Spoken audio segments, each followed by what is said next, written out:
Bienvenidos a la segunda temporada de Tan Claro como el Agua, el podcast conducido por el arquitecto Juan Ignacio Barragán, director general de Agua y Drenaje de Monterrey, quien en compañía de expertos analiza los retos y soluciones en la gestión del agua en Nuevo León. Acompáñanos y descubre cómo construimos el futuro del agua hoy. Hola, muy buenas tardes a todos y bienvenido a esta segunda temporada de Tan Claro como el Agua. Un programa que Agua y Drenaje utiliza para transmitirle a la ciudadanía y a todos los interesados por nuestros temas los procesos, las dificultades y los logros que hemos tenido en el tema del agua. El día de hoy vamos a tratar un tema muy importante porque todo mundo llega a su casa, abre el grifo y sale agua, se la toma, se lava las manos, se baña. Pero ¿alguna vez se ha preguntado usted todo lo que está detrás para que llegue el agua a su casa? Para esto hemos invitado a dos técnicos muy importantes dentro de la institución. Por una parte, al ingeniero Manuel Osejo, que es el director de operaciones de servicios de agua y drenaje, y por otra parte al ingeniero Julio Garza, que es el gerente de redes secundarias, y entre ellos dos manejan muchas de las decisiones más importantes en cómo se debe de distribuir el agua para que llegue a sus hogares y que ustedes puedan abrir el grifo y tener agua de calidad potable. Entonces, primero que nada, yo quisiera pedirle a Manuel, explícanos brevemente cómo llega el agua a Monterrey. Sí, ¿Cómo gracias. se abastece? Claro que sí, muchas gracias, arquitecto. Pues el agua a Monterrey nos llega, puede ser por fuentes superficiales, puede ser por fuentes subterráneas. Esto es, superficiales, tenemos tres presas principales, que es la del Cuchillo, que es Cerro Prieto y La Boca. Y próximamente La Libertad. Bueno, y esa exactamente, y próximamente La Libertad. Y por subterráneos, que son pozos, son galerías, tenemos galerías tanto acá en la Huasteca, que le llamamos al sistema Buenos Aires, en Mina, y varios profundos y subterráneos dentro de toda la zona metropolitana.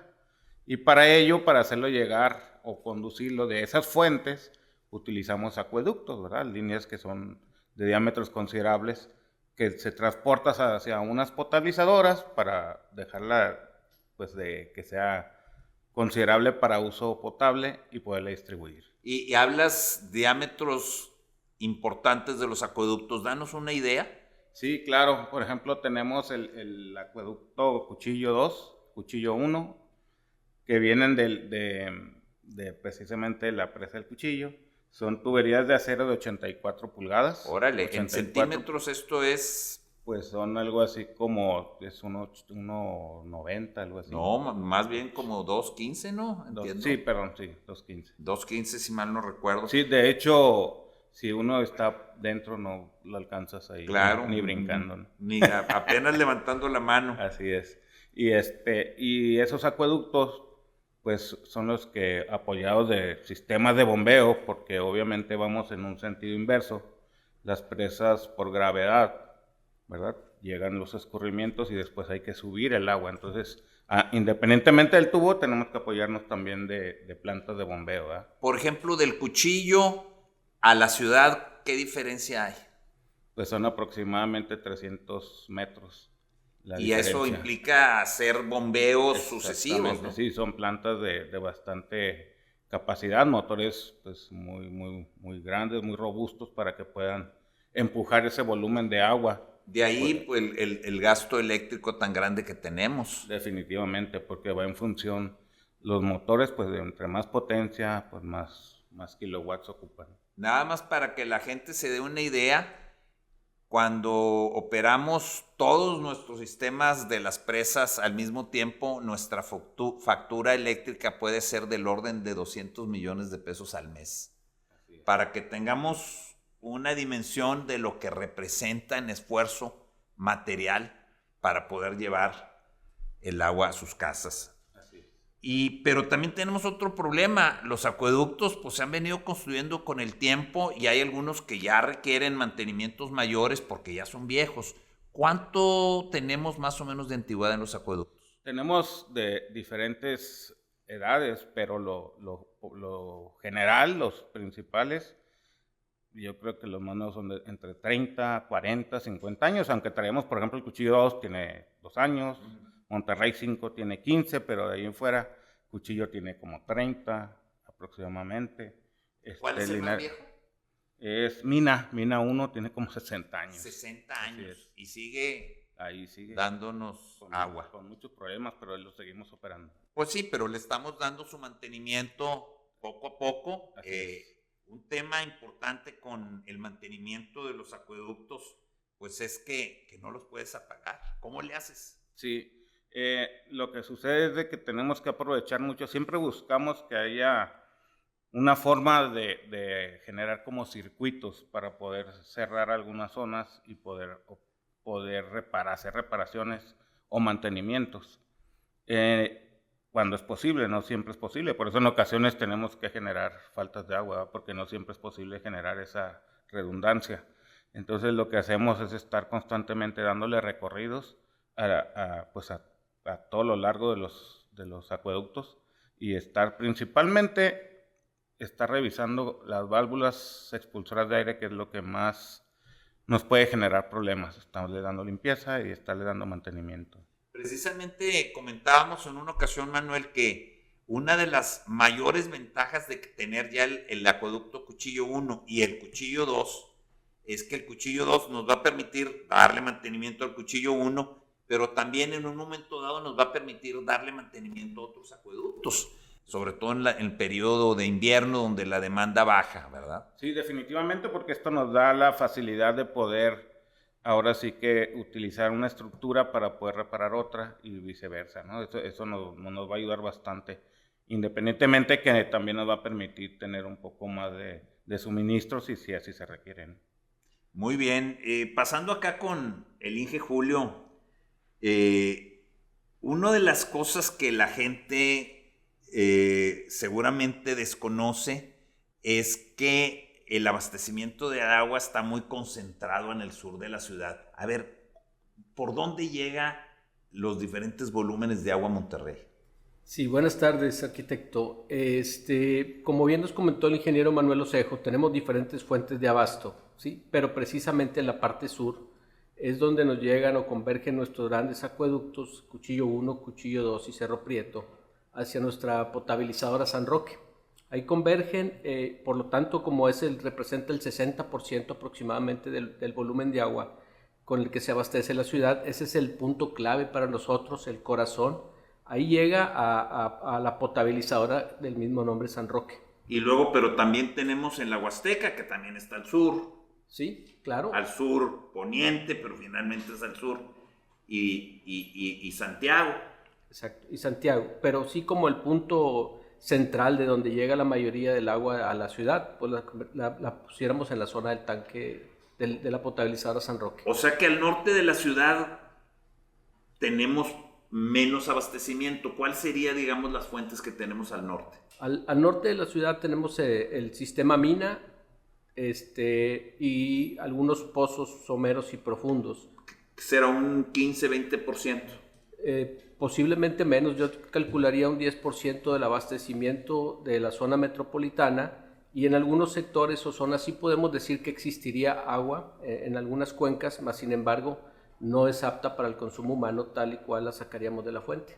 Entonces, San Roque, la potabilizadora de San Roque es lo que podríamos decir el hub del agua de agua y drenaje. Por ahí tenemos agua que llega por todos lados. ¿Dónde se ubica San Roque? San Roque está en el municipio de Juárez, okay, colindante con Cadereyta y Santiago, prácticamente en las colindancias. Como le mencioné, pues ahí llega el acueducto Cuchillo 1, Cuchillo 2, provenientes de la presa El Cuchillo, y llega el acueducto Cerro Prieto, como ya comentó el ingeniero Cejo, los tres con diámetros de 84 pulgadas de diámetro. Llega el agua de la presa Cerro Prieto, próximamente se le va a incorporar la presa Libertad, y tenemos la facilidad de que pudiéramos en determinado momento o en una contingencia, poder tomar agua de la presa de la Boca, transportarlo por medio del acueducto Cerro Prieto y llegar a nuestra potabilizadora. O sea, ahí agua sobra. Exactamente. Ahí. Pero, y luego, ¿cómo desde Juárez, cómo le llega a Monterrey, cómo le llega a Escobedo, cómo le llega a Salinas Victoria? Sí, pues tenemos una gran cantidad de infraestructura en la zona metropolitana, pero principalmente se distribuye a través de dos anillos de transferencia, el anillo 1, el anillo 2, que todo el mundo conoce como el proyecto Monterrey 5, básicamente, y en base a esos dos tubos se distribuye por toda la gran urbe metropolitana. Fíjate que yo platicando con otros organismos de agua, ellos se sienten un poco celosos de nosotros porque tenemos los anillos de transferencia. Hay pocas ciudades en México que tienen esta facilidad de tener la posibilidad de transferir agua de una zona a otra. El anillo de transferencia número 1, ¿cuándo se construyó? ¿Cómo fue? ¿Por dónde pasa? Sí, el anillo de transferencia número 1 se construyó en los años 80, se concluyó en el año de 1984. Predominando tubería de 48 pulgadas de diámetro en acero, son una longitud aproximadamente de 70 kilómetros de tubería. Una gran parte de esa tubería le fue cedida a Servicios de Agua y Drenaje de Monterrey, proveniente de una tubería que no iba a utilizar Pemex. Ok, entonces era tubería para gas. Era tubería para gas inicialmente y nosotros la utilizamos para la distribución en la zona metropolitana como agua potable. Pero eso hace que es una tubería más robusta. Su cédula que tiene y sus recubrimientos que traía, como se comentó, eran para gas y es una tubería muy, muy robusta, lo que nos da más durabilidad de la propia tubería. ¿Y más o menos por qué calles pasa para que la gente se haga una idea de cómo va ese anillo? Sí, pues si ubicamos la zona metropolitana de los años 80, este tubo se diseñó para estar en la periferia de esa área metropolitana instalar tanques en las zonas estratégicas de los cerros. Pero si nos imaginamos, por ejemplo, la calle Constitución, Churubusco, Gonzalitos, podemos imaginarnos ese anillo vial como un anillo de agua potable un poquito más amplio. O sea, más o menos coincide con el anillo vial. Coincide con el anillo vial e interconecta las serranías de la zona metropolitana, que es el Cerro de la Silla, el Cerro de la Loma Larga, el Cerro del Obispado y el Cerro del Topo Chico. Ahora, hay un tema que hemos platicado y que es realmente algo que la gente, creo que la mayoría de la gente no conoce, es que el agua se distribuye por gravedad a través de tanques. ¿Cuántos tanques tenemos? Bueno, en toda la zona metropolitana tenemos tanques de diferentes dimensionamientos según el área que va cada tanque a cubrir. Tenemos 242 tanques de almacenamiento, valga la redundancia, con un almacenamiento de 1.300.000 metros cúbicos. 1.300.000 metros cúbicos, pues es un chorro de agua. Es muchísima agua, pero nuestros tanques principales son los que conducen agua a través de esos anillos de transferencia que tenemos. Para el caso del anillo 1, son 13 tanques de almacenamiento que pudiéramos decirle principales, porque a través de ellos se va bombeando en promedio entre 40 y 50 metros de desnivel entre cada uno. Uh-huh. Y estos tanques tienen subzonas o podemos decir más tanques que tienen que irse llenando a partir de ellos con bombeos individuales. Para el anillo de transferencia 2 tenemos 7 principales tanques y de ahí se dividen en subtanques o tanques secundarios, por así llamarlo. A ver, vamos a poner un ejemplo. Por ejemplo, de San Roque rumbo a Guadalupe. Ahí tenemos un tanque muy grandote. Está el tanque San Roque 1, ampliación oriente y poniente. ¿Y más o menos cuántos metros cúbicos? Tienen, si mal no recuerdo, 72,000 metros cúbicos entre los dos tanques. Y si uno, porque yo he ido y es una explanada gigantesca. Sí, yo les digo, es un campo de fútbol su losa. Exactamente. Son muy grandes. Bueno, y de los San Roques que están ahí en Guadalupe, ¿a dónde se distribuye? Ok, de los San Roques... A otros tanques, me imagino. Se distribuyen a otros tanques y ahí le llamamos que se dividen en dos brazos, el brazo norte y el brazo poniente. Por ejemplo, como comenté ahorita, pues vamos siguiendo todos los cerros de la zona metropolitana y el brazo hacia el poniente bombeamos al tanque La Silla, que seguimos estando en la serranía del tanque La Silla. Posteriormente bombeamos al tanque Altamira, que es la serranía de la Loma Larga. De ahí volvemos a bombear al tanque Loma Larga, que está en la serranía del tanque Loma Larga. De Loma Larga bombeamos a Penal con una bifurcación en el tanque Obispado que está en el Cerrito del Obispado. Y del Penal que está allá por el Cerro del Topo Chico. Exactamente. De ahí tenemos la capacidad de a través del brazo norte interconectarlos y cerrarlos, es decir, darle agua.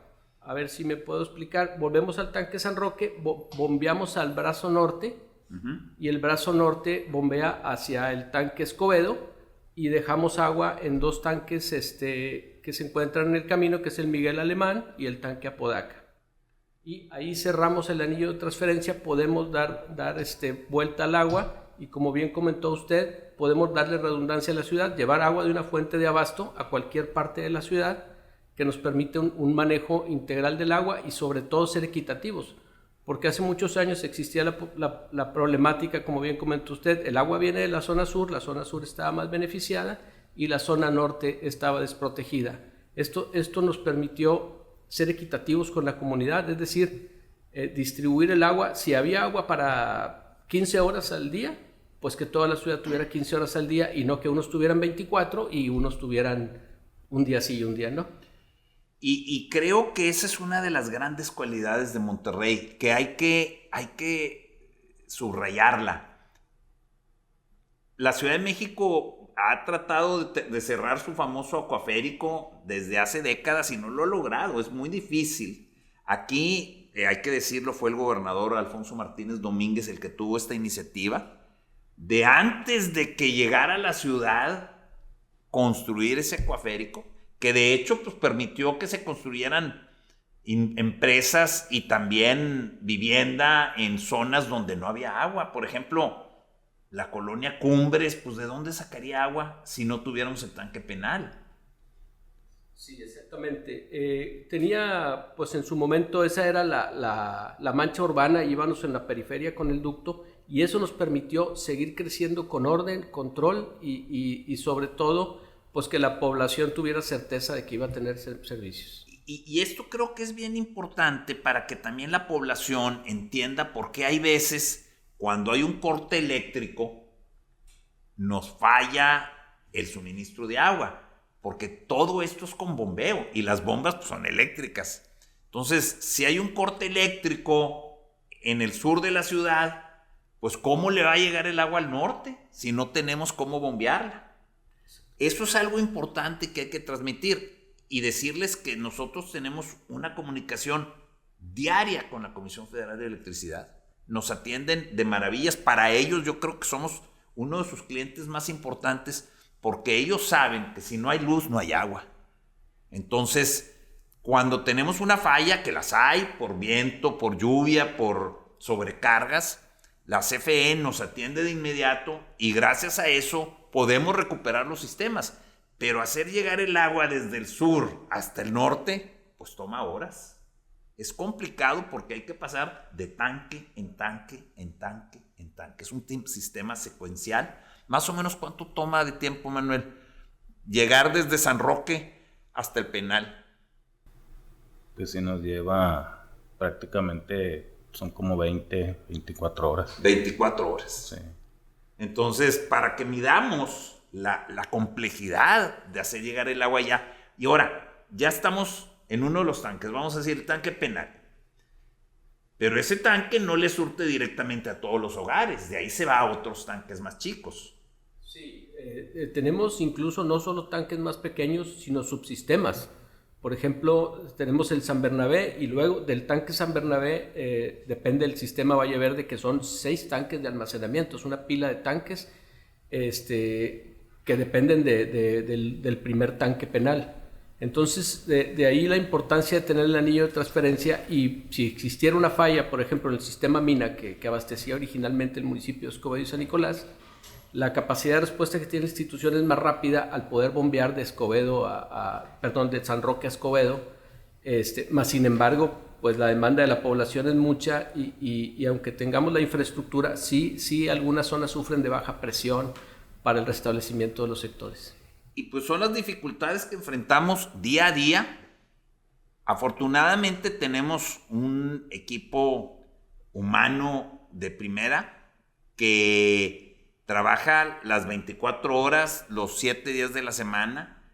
De pronto a mí me llega una llamada a las 4 de la mañana de aquí de Manuel diciendo, pues nos está fallando tal bombeo. Pues a arreglarlo, a ver cómo le hacemos, ¿verdad? Pero cuando yo tomé la llamada ya estaban los operadores buscando la solución. Incluso tenemos generadores móviles para cuando hay un problema eléctrico muy fuerte, poder llevar el generador. Ahora, eso fue el anillo 1, que digamos se construyó en los años 80 y le dio batería a la ciudad más o menos hasta el año 2010.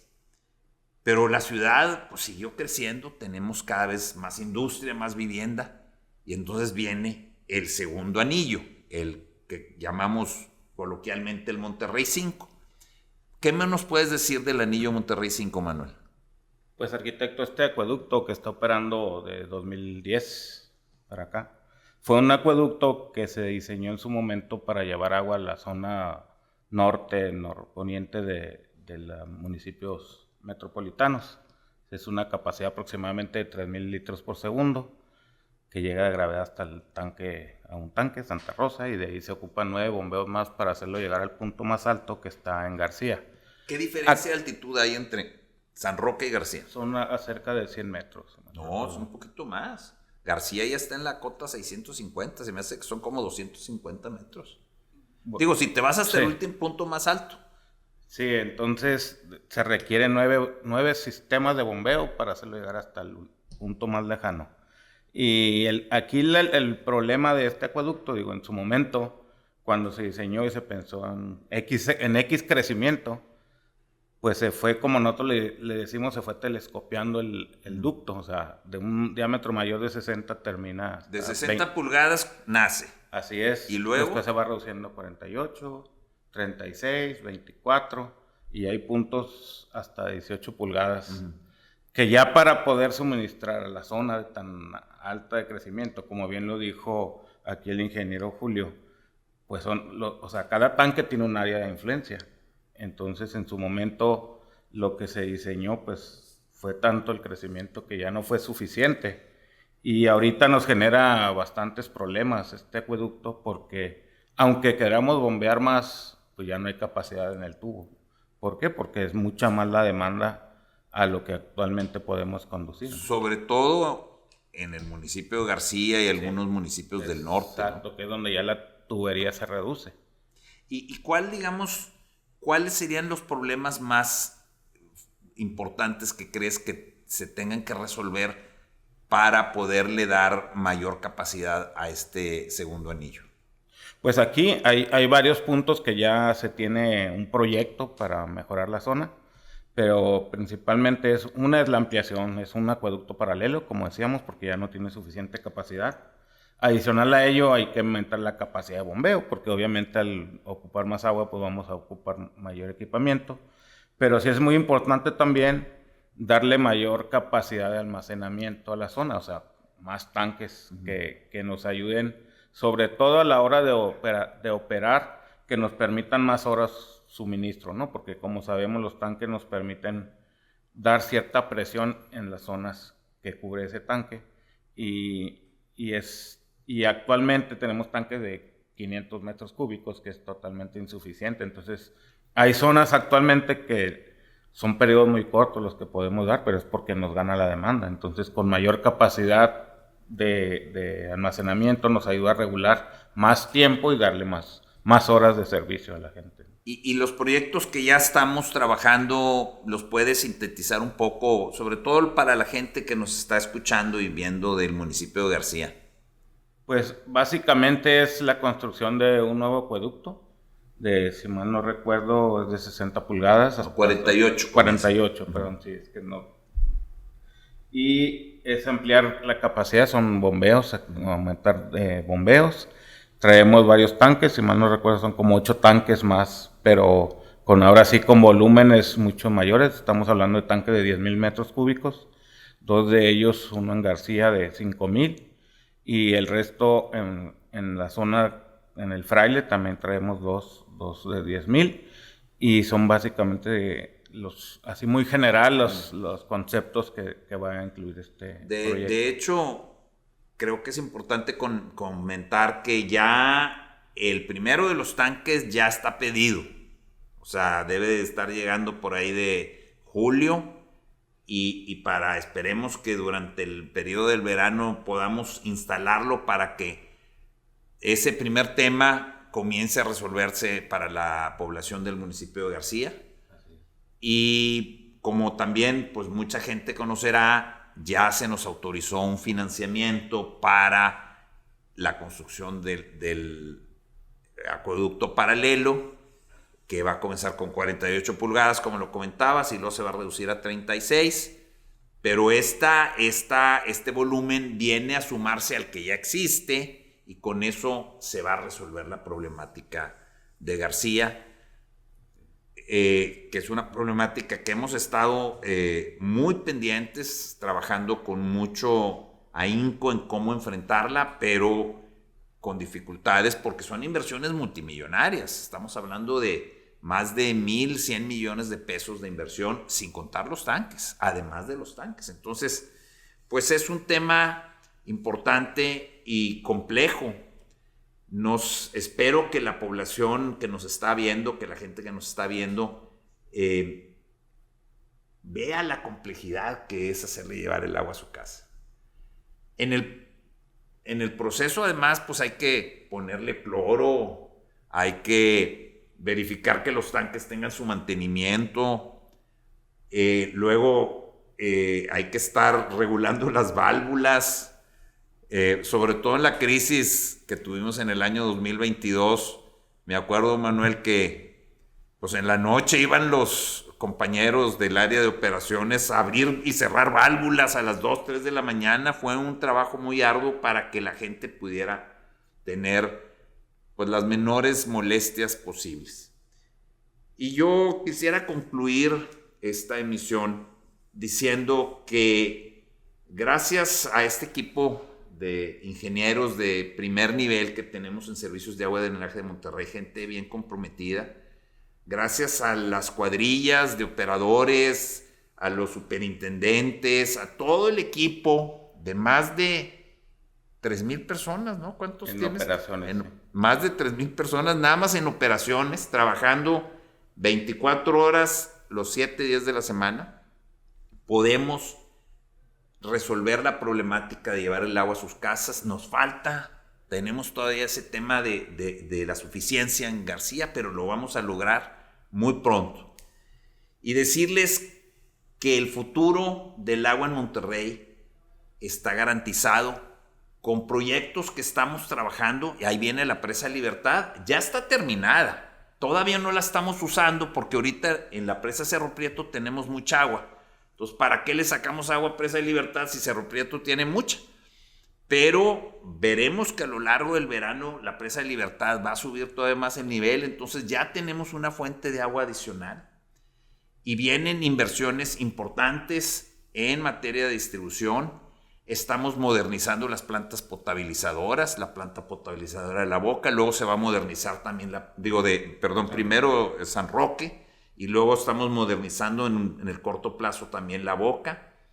Se están incorporando muchos más equipos de personal y de maquinaria para que podamos dar respuesta más rápida a las fallas que hay en la infraestructura, que son fallas normales.